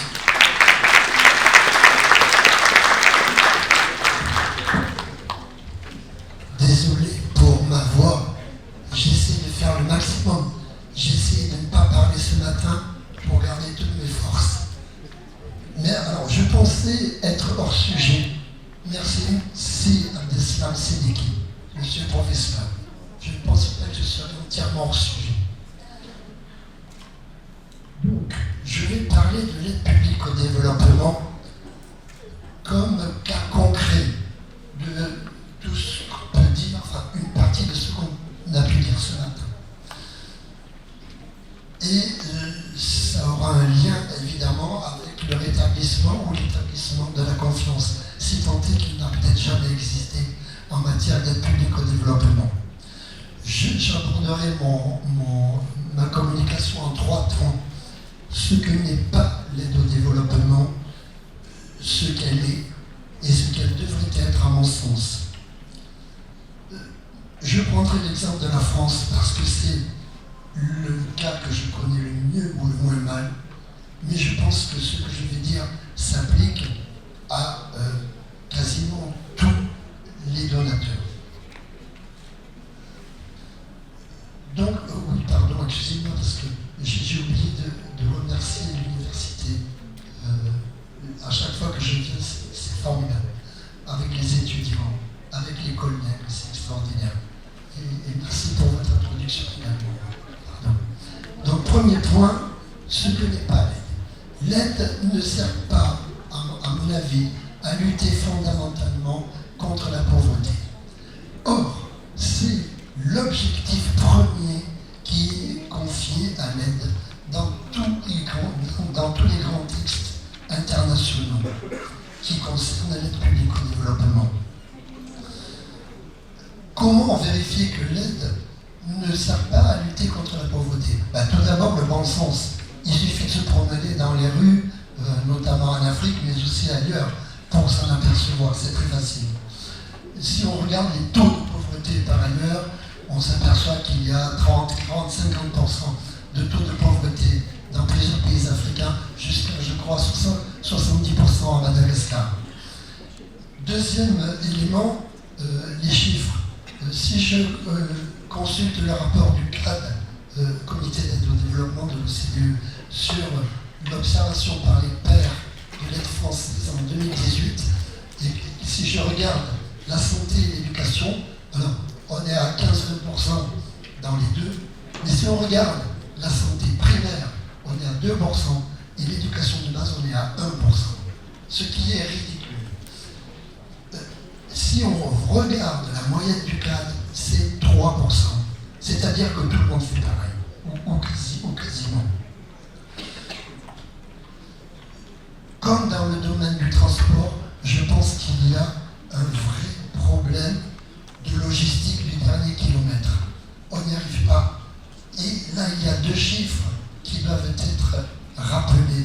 Le premier, c'est que 80% de l'aide revient dans le pays donateur. C'est un chiffre énorme qui a été donné par un ministre de la coopération en 1970, M. Yvon Bourges. Ce chiffre a été confirmé dans une enquête de la CEDES, organisme passant. 70% de retour sur l'aide bilatérale, 90% sur l'aide multilatérale, et on a calculé à l'époque que, en ce qui concernait le PNUD, l'aide revenait à 350% en termes d'équipement, de contrats de consultants, etc. Deuxième chiffre, j'ai entendu le ministre des Affaires étrangères, M. Kouchner, un soir, tard. C'est très intéressant d'écouter les ministres tard, parce qu'ils sont un peu fatigués.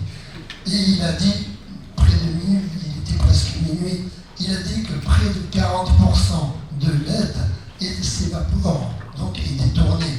Si d'un côté vous mettez 80% qui revient chez le donateur et 40% qui s'évapore, qu'est-ce qui reste entre les deux? Parce qu'entre les deux, vous avez les courtiers du développement qui sont toujours prêts à prendre quelque chose. Donc, eh bien, le destinataire théorique n'a pas grand-chose, sinon rien. Et là, je vous rejoins exactement, monsieur le professeur. Alors, comment caractériser l'aide? Eh bien, l'aide, dans tous les grands textes, fait référence à deux dimensions, la solidarité et l'intérêt. Et là, vous avez raison, par rapport à Ibn Khaldun. Moi, dans ma première thèse, j'ai beaucoup travaillé sur Ibn Khaldun, j'ai travaillé sur la Mauritanie. Mais je me souviens d'un livre, un très bon livre, de théorie des relations internationales, de Dario Battistella, un livre de référence, un excellent livre. Mais il expédie les auteurs, les théoriciens non occidentaux, dans une note de bas de page. Tout son livre, ce sont les auteurs occidentaux de Thucydide à aujourd'hui. Mais où est Ibn Khaldun, où est Confucius, où est Kautilya, etc. Vous voyez, on a un retard énorme, on a un gap énorme à combler à ce sujet. Donc, l'aide s'est caractérisée par le binôme solidarité-intérêt. Bon, c'est assez facile de comprendre que c'est contradictoire, c'est paradoxal, c'est schizophrénique. D'ailleurs, que disait Confucius 5 siècles avant Jésus-Christ? Il disait « Pourquoi m'en veux-tu? Je ne t'ai encore rien donné. » Prenez le mot « gift ». En anglais, ça signifie cadeau. En allemand, ça signifie poison. Donc les choses ne sont pas simples. Voilà. Donc, en réalité, c'est un oxymore. Un oxymore, en grec, ça signifie folie aiguë. Mais comme personne ne veut devenir fou aigu, on choisit. Et au lieu de faire la solidarité, on choisit l'intérêt, on choisit l'influence. Qui plus est, il y a la logique des États qui est implacable. Et bien sûr, on est entièrement dans l'influence. 3 marqueurs rapidement pour le montrer. Tout d'abord, les déclarations des responsables politiques. Très rapidement, Charles de Gaulle a dit dans une conférence de presse, Charles de Gaulle considéré comme le père de la coopération en France. Tous les pays sous-développés qui hier dépendaient de nous et qui sont aujourd'hui nos amis préférés demandent notre aide et notre concours. Mais cette aide et ce concours, pourquoi les donnerions-nous si cela n'en vaut pas la peine? Deuxième citation, cet argent que nous donnons pour l'aide aux pays sous-développés n'est de l'argent perdu à aucun point de vue. Je considère même que c'est un très bon placement. Bon, Mitterrand, qui symbolise l'alternance, n'a pas fait mieux quand il disait « aider le tiers-monde, c'est s'aider soi-même ». Quand il a dit également que le véritable ministre de la coopération, c'est le PDG d'Elf. Deuxième marqueur, c'est la diplomatie économique mise en œuvre sous François Hollande. François Hollande avait estimé que la croissance était fondamentale parce qu'il fallait créer de l'emploi. Donc, il a demandé de mettre en place les conditions de la croissance. Et Laurent Fabius a fait une feuille de route où il a mis en avant la diplomatie économique. Très bien, la diplomatie économique. ça consiste à aider l'expansion des entreprises françaises. Mais bon, on pourrait dire les entreprises de n'importe quel autre pays. Le problème, c'est que le titre même de notre matière devient complètement contraire. Et si bien, le titre reste le même, mais il change complètement de sens. À savoir, l'aide publique au développement de la France, que l'on pouvait comprendre comme l'aide publique au développement de la France, c'est-à-dire les crédits que la France accorde aux pays en développement, devient l'aide publique au développement de la France. Et c'est complètement différent. Voilà. Et toute la coopération a ensuite été déclinée en diplomatie. La coopération culturelle est devenue la diplomatie culturelle, coopération sanitaire, diplomatie sanitaire, etc., etc. Le problème, c'est que la diplomatie a un sens. La diplomatie, c'est l'intérêt. Bon, alors si je dois terminer, j'arrête, mais j'aurais aimé donner 2-3 idées, 2-3 perspectives, mais si je ne... Enfin, je ne sais pas si j'ai le temps. En une minute. Eh bien, pour sortir de cette situation, il me semble qu'on pourrait choisir entre deux façons de faire, soit l'influence, soit la solidarité. Et si on parle de solidarité, je crois qu'il faut mettre en avant le côté local de la coopération, c'est-à-dire appuyer les initiatives locales. Est-il normal que 65 ans après les indépendances, le Nigeria, premier producteur de pétrole en Afrique, ne achète de l'essence, importe de l'essence? Alors, monsieur Dangote est en train de faire une raffinerie. Mais bon, le Sahel, dans une des principales richesses sur les troupeaux, importe du lait en poudre de l'Union européenne. Est-ce normal? Non. Je pense qu'il faut absolument faciliter la création d'emplois, la création de richesses au niveau local, et même si on ne consacre qu'une partie limitée de la coopération et de l'aide au développement dans ce sens, je pense que ça pourrait être une belle chose et une idée peut-être concrète pour l'Alliance des civilisations.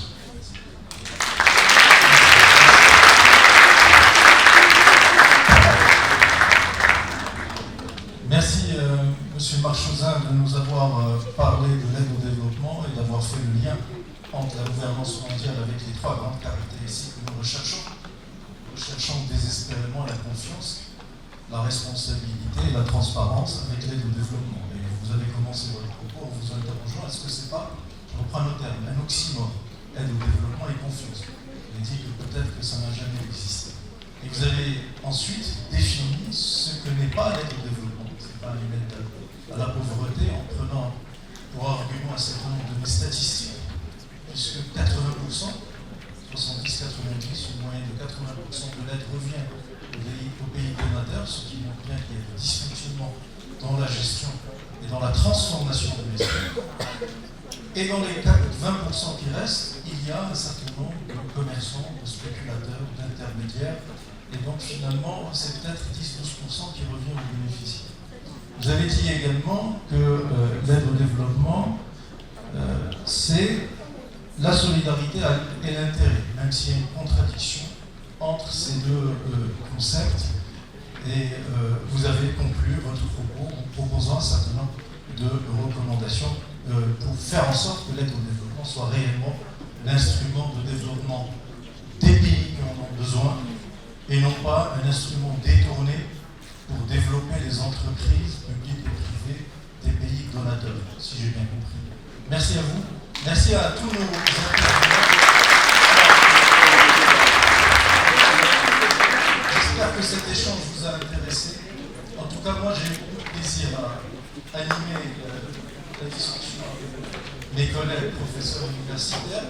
J'avais prévu un échange interactif avec chacun des conférenciers et j'avais prévu ensuite un échange interactif avec vous.